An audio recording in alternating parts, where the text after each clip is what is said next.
Assalamualaikum warahmatullahi wabarakatuh. Pada kesempatan kali ini, saya akan membahas khusus mengenai perkembangan sistem periodik unsur.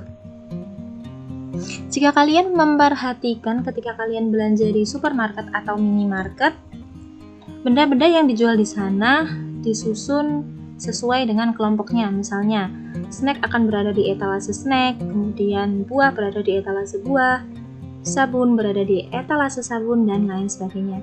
Hal ini akan memudahkan kita untuk mencarinya.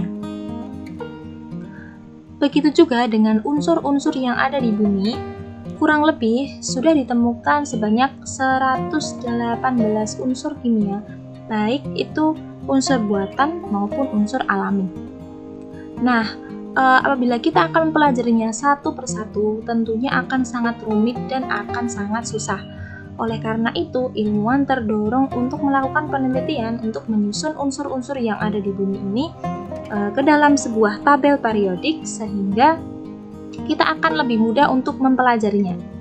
Bentuknya seperti ini. Ini adalah tabel sistem periodik unsur modern yang disusun berdasarkan kemiripan sifat dan kenaikan nomor atomnya. Kemudian, tabel periodik unsur itu tidak langsung tersusun seperti ini. Tentunya ada perkembangannya dari zaman ke zaman. Nah, itulah yang akan kita bahas pada pertemuan hari ini. Dahulu kala, ahli kimia dari Arab dan Persia itu menggolongkan unsur kimia yang ada di bumi menjadi dua kelompok utama, yaitu lugom di sini berasal dari bahasa Arab yang artinya logam dan laisa lugom atau non-logam. Yang termasuk unsur logam diantaranya adalah besi, perak, seng, nikel, dan tembaga. Kemudian non-logam ada arsen, hidrogen, oksigen, karbon, belerang, dan fosfor. Perkembangan selanjutnya diteruskan oleh Lavoisier. Nah, dasar dari pengelompokan Lavoisier ini, Lavoisier mengelompokkan 33 unsur berdasarkan sifat kimianya menjadi golongan gas, non-logam, logam, dan tanah.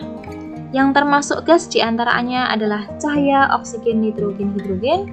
Kemudian non-logam ada itu fosfor, sulfur, karbon, asam klorida, asam borak.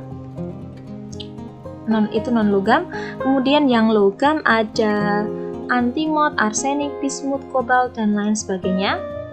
Kemudian golongan tanah ada kapur, kalsium oksida, barium oksida, silikon 4 oksida, magnesium oksida, dan aluminium oksida. Selanjutnya diteruskan oleh Dobreiner. Nah, model SPU ini dikenal sebagai model triade Dobreiner.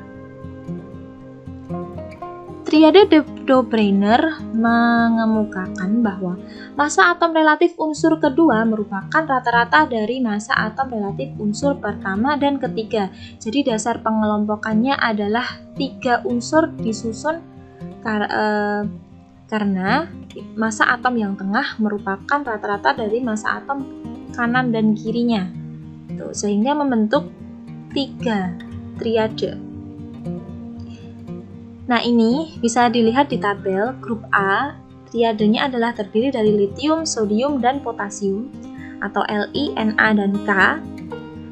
Massa atom relatifnya Na 23 itu adalah rata-rata dari massa atom relatif litium dan potasium. Begitu juga dengan golongan B dan golongan C-nya. Kelemahan dari teori ini adalah ada beberapa unsur yang tidak masuk triade padahal sifatnya mirip dengan unsur yang ada di dalam kelompok triade tersebut. Karena Dobreiner menyusun triadenya berdasarkan dari rata-rata massa atomnya ini.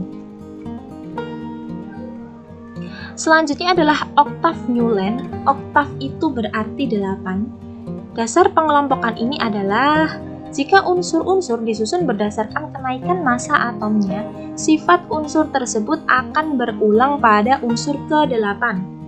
Coba kita lihat dulu tabelnya dari oktav Newland. Maksudnya seperti ini.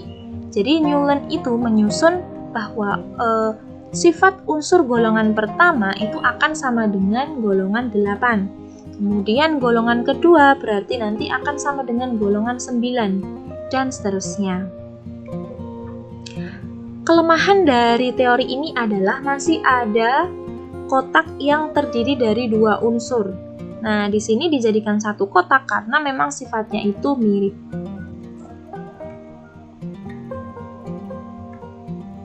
Selanjutnya adalah Mendeleev. Dmitri Ivanovich Mendeleev, seorang kimiawan dari Rusia, melakukan pengamatan terhadap 63 unsur yang sudah dikenal saat itu. Dasar dari pengelompokannya yaitu jika unsur disusun berdasarkan kenaikan massa atom relatifnya, sifat-sifat tertentu akan berulang secara periodik. Seperti ini modelnya, terdiri dari 8 golongan dan 11 periode. Namun ada kelemahannya yaitu ada beberapa urutan unsur yang terbalik jika disusun berdasarkan bertambahnya massa atom relatifnya. Tetapi kelebihannya adalah di tanda-tanda strip ini, Mendeleev memprediksikan akan ditemukannya unsur-unsur yang akan mengisi di tempat kosong ini. Selanjutnya yaitu tabel periodik modern yang disusun berdasarkan kenaikan nomor atomnya. Tokoh yang mengemukakan tabel periodik modern ini yaitu Henry Moseley. Modelnya seperti ini. Moseley mengelompokkan unsur-unsur kimia berdasarkan kenaikan nomor atomnya. Nah, seperti ini tabel periodik modernnya, yaitu lajur ke kanan itu merupakan periode dan lajur ke bawah merupakan golongan. Periode di sini unsur disusun berdasarkan kenaikan nomor atomnya. Perhatikan ini 1, 2, 3, 4, 5, 6, 7, 8, dan seterusnya. Kemudian lajur ke bawah atau golongan ini disusun berdasarkan kemiripan sifatnya. Periode nanti akan menandakan jumlah kulitnya. Jadi periode pertama unsur tersebut akan mempunyai 1 kulit atom. Kemudian periode kedua berarti atom unsur tersebut akan mempunyai 2 kulit, dan seterusnya. Kemudian ini yang saya kotakin ini adalah golongan A atau golongan utama, yaitu 1A sampai 8A. Kemudian yang tengah itu merupakan golongan B atau golongan transisi. Golongan transisi sendiri dibagi jadi 2, yaitu transisi luar dan transisi dalam. Transisi dalam letaknya ada di sini, kotak-kotak kosong ini, penjabarannya ada di bawahnya, yaitu yang atas merupakan golongan lantanida dan yang bawah ini merupakan golongan aktinida. Sekian.